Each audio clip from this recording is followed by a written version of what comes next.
आइए फ्रेंड्स, आज का हमारा जो फर्स्ट प्रॉपर्टी है वो है कोहेशन। आज का फर्स्ट प्रॉपर्टी और प्रॉपर्टी ऑफ फ्लूइड्स का है 13 नंबर यानी 13वां प्रॉपर्टी है। तो आज का हमारा जो फर्स्ट प्रॉपर्टी है वह ससंजन। ससंजन क्या होता है या कोहेशन क्या होता है? तो वह गुण जिसके कारण किसी तरल के यानी वह गुण जिसके कारण किसी फ्लूइड्स के अणु एक दूसरे को आकर्षित करते हैं ससंजन कहलाता है। क्या होता है ससंजन? वह प्रॉपर्टी जिसके कारण किसी तरल के अणु मॉलिक्यूल जो हो एक दूसरे को आकर्षित करते हैं उसे ससंजन कहलाते हैं। यानी इस गुण के कारण किसी भी फ्लूइड्स का जो एटम मॉलिक्यूल होगा वह दूसरे को आकर्षित करेंगे, इसे क्या कहेंगे? ससंजन कहेंगे। यानी ससंजन किसी भी तरल का वह गुण होता है जिसके कारण उस तरल के जो मॉलिक्यूल होंगे आपस में आकर्षित होंगे। नोट्स के रूप में देख लें तो पानी की एक बूंद अपना गोल आकार इसी गुण के कारण ही बनाए रखती है। इस गुण के कारण ही द्रव में श्यानता का गुण आना है। तो श्यानता का गुण क्या होता है एक बार और डिस्कस कर लेते हैं। श्यानता क्या होता है, विस्कोसिटी क्या होती है?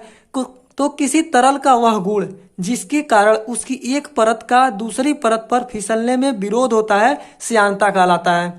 क्या होता है? किसी तरल का वह गुण जिसके कारण उसकी एक परत का दूसरी परत पर फिसलने में विरोध होता है श्यानता कहलाता है। अथवा एक तरह से और कह सकते हैं किसी फ्लूइड की श्यानता उस तरल के कणों को विकृति करने की आपेक्षिक सरलता या कठिनाई की माप है। यानी कोई तरल कितनी देर में विकृत हो रही है यानी अपनी आकार को चेंज कर रही है, इसकी आपेक्षिक सरलता जो है या कठिनाई की माप को प्रदर्शित करती है जो विस्कोसिटी होती है। तो यही कह रहा है वह गुण जिसके कारण किसी तरल के अणु एक दूसरे को आकर्षित करते हैं ससंजन कहलाता है। या पानी की एक बूंद अपना गोल आकार इस गुण के कारण ही बनाए रखती है, इस गुण के कारण ही द्रव में श्यानता की गुण आता है। नेक्स्ट हमारा अडेशन यानी आसंजन क्या होता है? तो इसको देखें। आसंजन तरल का वह गुण है जिसके कारण विभिन्न प्रकार के तरलों के बीच तरलों के अणु एक दूसरे को खींचते हैं या किसी तरल और ठोस के अणुओं में आपस में आकर्षण होता है। क्या बोल रहा है? ससंजन में बोल रहा है वह गुण जिसके कारण किसी तरल के अणु एक दूसरे को आकर्षित करते हैं। क्या होता है? जैसे कोई भी तरल होगा, एक तरल होगा और उसी में आकर्षण होगा। और अडेशन क्या बोला है? आसंजन तरल। आसंजन तरल का वह गुण है यानी एडेशन किसी तरल का वह प्रॉपर्टी है जिसके कारण विभिन्न प्रकार के तरल, इसमें क्या है एक ही प्रकार का तरल होगा और इसमें क्या होगा विभिन्न प्रकार के तरल के अणु एक दूसरे को खींचते हैं या किसी तरल और ठोस के अणुओं में आपस में आकर्षण होता है। यानी ठोस और तरल इसमें दोनों हो सकते हैं। इसमें क्या होगा? केवल तरल होगा यानी फ्लूइड्स होगा केवल। इसमें अलग अलग प्रकार के अणु या तरल हो सकते हैं जिनमें आकर्षण या विकर्षण यानी आकर्षण या प्रतिकर्षण हो सकता है। नोट्स के रूप में यानी उदाहरण के रूप में देख सकते हैं। पारा कांच की सतह को गीला नहीं करता है परंतु पानी गीला करता है, इसलिए पानी में आसंजन अधिक है। इसी प्रकार पेंट तथा सरेस यानी जो ग्लू होता है, गोंद जो होता है में भी आसंजन अधिक होता है। क्या है? पारा किसी कांच की सतह को गीला नहीं करता है परंतु पानी गीला करता है। पानी जो है कांच की सतह को गीला कर देता है, वहीं जो पारा है उसके सतह को गीला नहीं करता है, इसलिए पानी में आसंजन बल अधिक है। इसी प्रकार पेंट तथा ग्लू जो गोंद होते हैं में भी आसंजन अधिक होता है जिसके कारण एक दूसरे में मिल जाते हैं आसानी से।